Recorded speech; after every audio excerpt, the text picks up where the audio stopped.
హరీష్ రావు గారికి నేను సూటి ప్రశ్న వేస్తున్నా, ఈ రాష్ట్ర ముఖ్యమంత్రి రేవంత్ రెడ్డి గారు కూడా నేను సూటి ప్రశ్న వేస్తున్నా. నా మీద కుట్రలు ఎప్పటి నుండి ప్రారంభమైనాయి?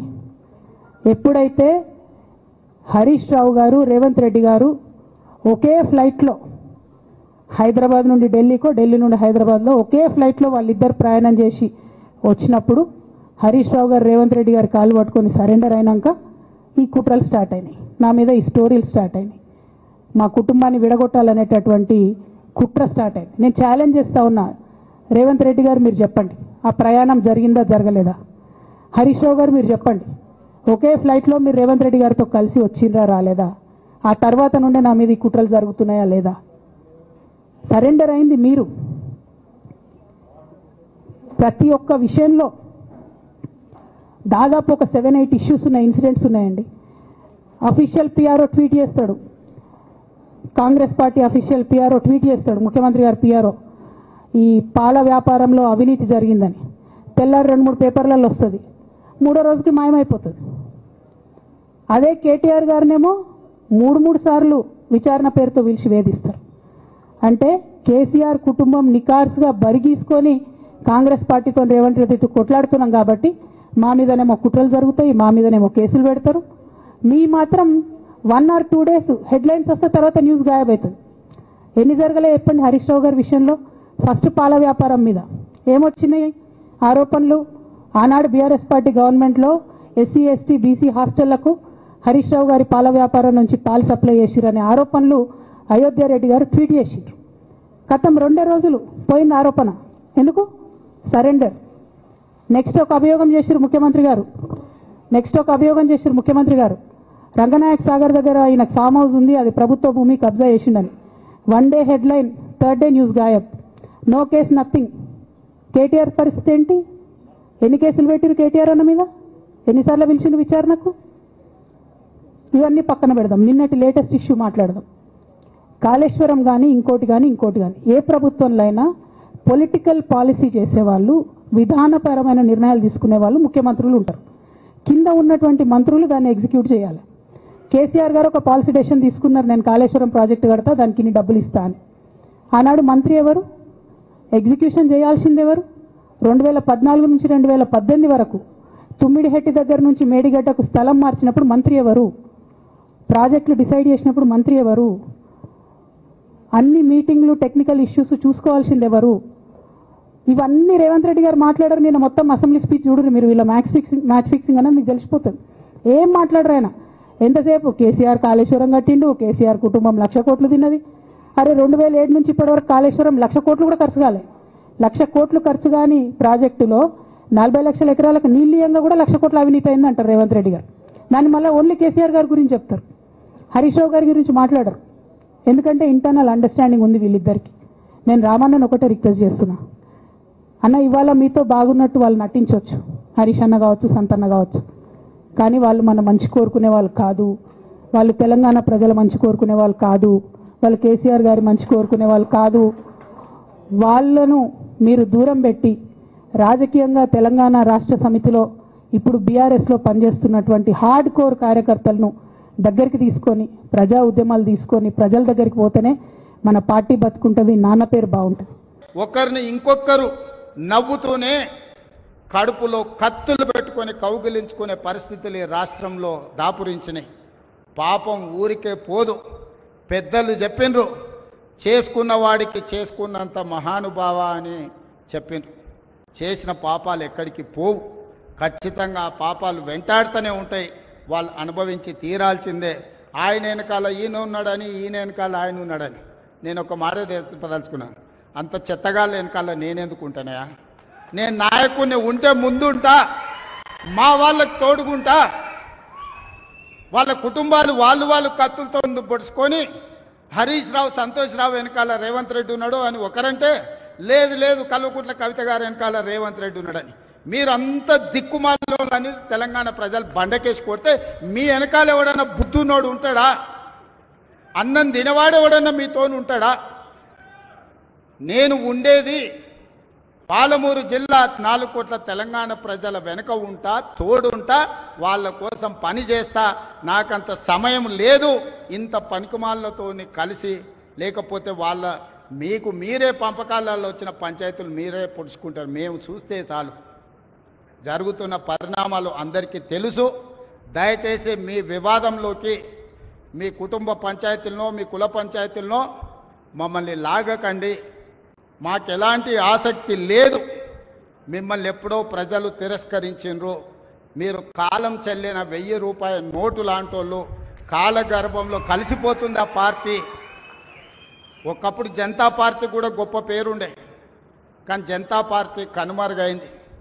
ఆ తర్వాత తెలుగుదేశం పార్టీ ఒక అద్భుతమైన పార్టీ, చాలామందికి అవకాశాలు కల్పించిన పార్టీ. కొంతమంది కుట్రల వల్ల ఆ పార్టీ కూడా ఈరోజు తెలంగాణలో ఒక సమస్య. ఇవాళ తెలంగాణ పచ్చబడుతుంటే కొంతమంది కళ్ళు ఎర్రబడుతున్నాయి. నచ్చట్లేదు వాళ్ళకి. వాళ్ళ కడుపులో ఎక్కడో దేవినట్టు అవుతున్నది. ఎందుకంటే తెలంగాణ బాగుపడుతుంటే, కేసీఆర్ గారి నాయకత్వాన్ని ప్రజలు ఆమోదిస్తుంటే, ప్రజలు అనుక్షణం గుర్తు చేసుకుంటుంటే వాళ్ళకి నచ్చట్లేదు. ఇక్కడ కార్మికులు బాగుండకూడదు, ఇక్కడ రైతులు బాగుండకూడదు, ఇక్కడ దరిద్రం తాండవిస్తేనే మన రాజకీయం సాగుతుంది అనే విధంగా ఇవాళ కాంగ్రెస్ బీజేపీ రాజకీయం చేసి ఇద్దరు కలిసి కేసీఆర్ గారి మీద ఏదో రకంగా కక్ష సాధింపు, ఏదో కేసు పెట్టి ఏదో రకంగా బదనాం చేసి ప్రజల్లోకి పోయి ఏదో ఒకటి చేయాలా అని ఒక దుర్బుద్ధితో వ్యవహారం చేస్తా ఉన్నారు. కవిత బిడ్డ, కేసీఆర్ బిడ్డ రాజీనామా చేసి, కేసీఆర్ బిడ్డ ఏందన్నా? కేసీఆర్ బిడ్డ అర్థం కాదు. కేసీఆర్ కొడుకు ఏందన్నా? టీవీలో మీకు దండం పెడుతున్నా, టీవీలో కూడా ఆ బ్రేకింగ్ బంద్ చేయాలన్నా.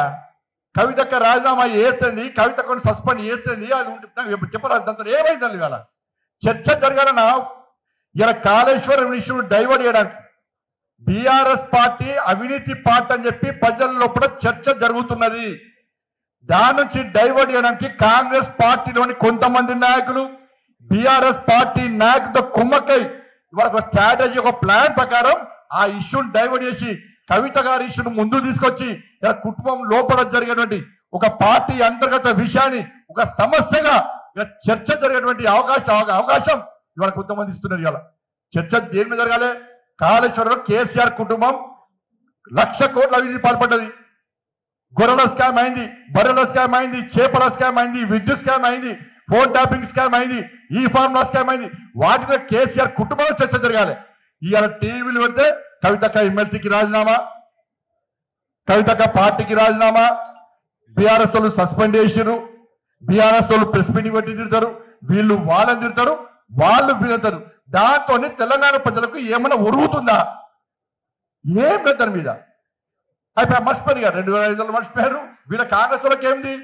అబ్బా జరిగింది లోకల్ బాడీ ఎలక్షన్స్ ఉన్నాయి, ఇదే మీరు దీని మీద పోదాం. 2500 మర్చిపోవాలి, 4000 మర్చిపోవాలి, రైతుల సమస్యలు పోవాలి, యువకుల సమస్యలు పోవాలి, ఉపాధ్యాయుల సమస్యలు, ఉద్యోగస్తుల సమస్యలు పోవాలని చెప్పి ఒక ప్లాన్ ప్రకారం మీరు 2 పార్టీలు కలిసి ఆడుతున్న డ్రామా తప్ప వేరే కాదన్న విషయం స్పష్టమైంది. అందుకే రాష్ట్ర ముఖ్యమంత్రిగా డిమాండ్ చేస్తున్నాం, సిబిఐ విచారణ జరపడానికి వాళ్ళు సిద్ధంగా ఉన్నట్టు తెలిసింది.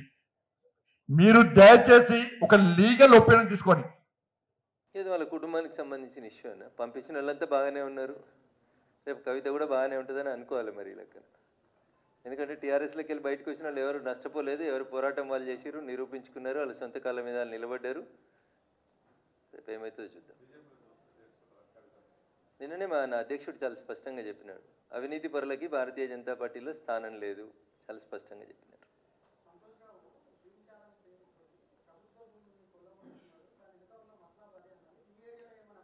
సో మా నర్సాపూర్ ఫారెస్ట్కి సంబంధించి హెటిరో డ్రగ్స్ అనేటువంటి కంపెనీతోటి నర్సాపూర్ ఫారెస్ట్ని దత్తత తీసుకోమని వాళ్ళతోటి 10 కోట్ల రూపాయలు ఇప్పించి పొద్దుగాల 6 గంటలకు వచ్చి లోకల్ ఎమ్మెల్యేకి తెలియకుండా అప్పటి మంత్రి అల్లోళ్ళ ఇంద్రకరణ్ రెడ్డి గారి పేరుతో పెద్ద శిలాఫలకం వేసి అక్కడ నర్సాపూర్ ఫారెస్ట్ని దత్తత చేసినట్టు చేసి హెటిరో డ్రగ్స్ అనేటువంటి సంస్థ నుంచి 10 కోట్లు తీసుకొని అదేదో గ్రీన్ ఛాలెంజ్ చేసినట్టు చేసిరు. ఒక మొక్కనాటలే నర్సాపూర్ ఫారెస్ట్లో.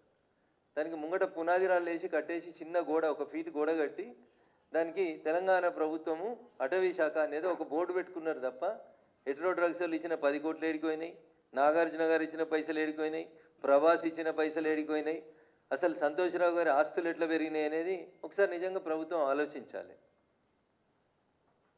నేను మా డిఎఫ్ఓ గారికి చెప్పాను, మెదక్ డిఎఫ్ఓ గారికి ఇయ్యాలో చెప్పలేదు. నేను నర్సాపూర్ ఫారెస్ట్లో ఈ అల్లోల ఇంద్రకరణ్ రెడ్డి గారు అర్ధరాత్రి వచ్చి బోర్డు వేసి నర్సాపూర్ ఎమ్మెల్యేకి చెప్పకుండా చేసుకొని పోయిన కార్యక్రమానికి సంబంధించి నేను ఆల్రెడీ మా డిఎఫ్ఓ మీదకి ఒక కంప్లైంట్ పెట్టున్నాను. దీని మీద ఈ నిధులు ఎడిపోయిన విచారణ జరపండి. కేసీఆర్ గారి కూతురు కవితను బీఆర్ఎస్ పార్టీ నుంచి సస్పెండ్ చేశారు.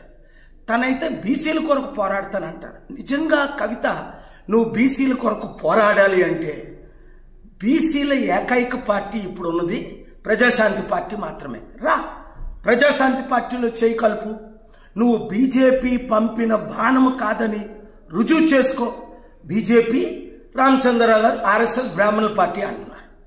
కాంగ్రెస్ 12 ముఖ్యమంత్రులు చేసిన రెడ్ల పార్టీ అని తెలుసు. మరి ఒక దొరసాన్ని నిన్ను నమ్మాలి అంటే, ప్రజల్లో నీ మీద కాన్ఫిడెన్స్ కలగాలి అంటే నువ్వు గద్దరన్న చేరిన పార్టీ అయిన ప్రజాశాంతి పార్టీలో చేరు. రా, జూబ్లీ హిల్స్లో పోరాడదాం, రుజువు చేసుకుందాం, అందరి మనసుల్ని వించారు. ఓడోడిగా ఉనుక మీద రోకలనే దుంకులాడుతుండు, అంతే కదా. ఎందుకు వానికి దాని కూడా ఏమేమో మాట్లాడుతుండు. సరే, నేను గంభీరంగా మౌనంగా చూస్తున్నా. నేను కొడితే వట్టి కొట్టు నాకు అలవాట్లేదు కదా. నేను వెళ్ళినా అంటే మళ్ళీ భూకంపం పుట్టాలిగా. చూద్దాం ఎక్కడి దాకా చేస్తారో, వీళ్ళ కథ ఏందో చూద్దాము. మనోళ్ళందరూ కూడా ప్రతిపాదిస్తుంది ఏంటంటే, ఒక సంవత్సరం జరిగిపోయింది, సంగమేశ్వర ఆన్నే పన్నది, బసవేశ్వర ఆన్నే పన్నది, పాలమూరు ఎత్తిపోతల పథకం ఆన్నే పన్నది, కాళేశ్వరం అట్లా ఎండబెడుతున్నారు. ఇవన్నీ అన్యాయాలని కాబట్టి ఫిబ్రవరి నెలాఖరులో ఒక పెద్ద బహిరంగ సభ పెట్టాలి, వీళ్ళ కథ చూడాలి అనేది జరుగుతూ ఉంది. కాబట్టి మీరు కూడా పెద్ద ఎత్తున దయచేసి ఆ సభకు కదిలి రావాలి. అంత దూరమే ఉండదు. తెలంగాణ శక్తి ఏందో మరొకసారి చూపించి వీళ్ళ మెడలు వంచి ఇప్పుడు సాధించాలి. భవిష్యత్తు కోసం కూడా కొట్టాడకు మనం సిద్ధంగా ఉండాలి. ₹1,00,00,000 భూమి ఇప్పుడు 50 లక్షలు కాడికి చూడలేడు.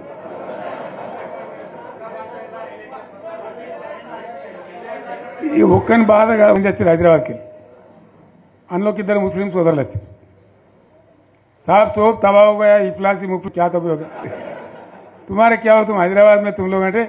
मेरा कारोबार है साहब, मेरा छोटा मोटा कारोबार है, होटल भी है, 70% गिर गया. अब हर कोई पूछ रहे, हर कोई केसीआर को याद कर रहा है साहब अंటారు. వాళ్ళు మాట్లాడుతున్నారు. ఎక్కడ ప్రతి ఒక్కరు భూముల ధరలు పోయినాయి, మన్ను పోయినాయి, మసానం అన్ని పోయినాయి. ఎంత మంచిగా 4 ఎకరాల రైతు నేను 4 కోట్ల ఆసామని అనుకుంటుండే, అంత ధీమా ఉండే, ఎంత బాగుండే. హైదరాబాద్ నుంచి అడిగితే కూడా వచ్చి మనం ఇవ్వకపోదాం భూములు, డిమాండ్ పెరగానని.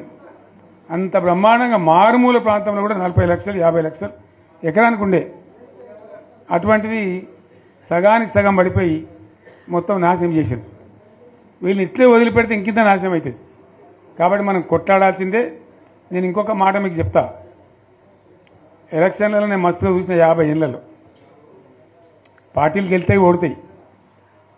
ఇంత మాయలు మీ ఏడాది లోపలనే కాంగ్రెస్ పార్టీ దొరికితే కొడతాం రానంత కోపంలో ఒక్కటే ఏడాది లోపు. ఇంకా వాళ్ళ బొంద తెలివికి నిన్న వాని పార్టీడే మంది పెట్టాలి, అదేందో పోలింగ్ పెట్టిన వాడు చూసిరా మీరు. ఆ పోలింగ్ పెడితే 70% మనకు వచ్చింది, 30% మనకి వచ్చింది. వాడు పెట్టింది, మనం పెట్టింది కాదు. 75 ఇది పరిస్థితి. అదే నేను ఏమంటున్నా అంటే, ఫామ్ హౌస్ అంటే ఇది ఏముంటుంది, వారి ఉంటుంది, మక్కు ఉంటుంది, అల్లం ఉంటుంది. కాంగ్రెస్ వాళ్ళు అయితే మనిషి చేస్తే పారబడి తవ్వచ్చు కూడా లంగత. దీన్ని ఫామ్ హౌస్ అని మనం బదనాం చేసి, అంతే కదా. నేనేమంటున్నా అంటే, అన్ని మబ్బులు వీడిపోయినట్టు ప్రజలకు అన్నీ తెలిసిపోతున్నాయి. మంచి ఏంది, చెడ్డ ఏంది, ఏం జరిగింది అన్నీ ఇంకా ఘోరమైతే నేను చెప్తున్నా.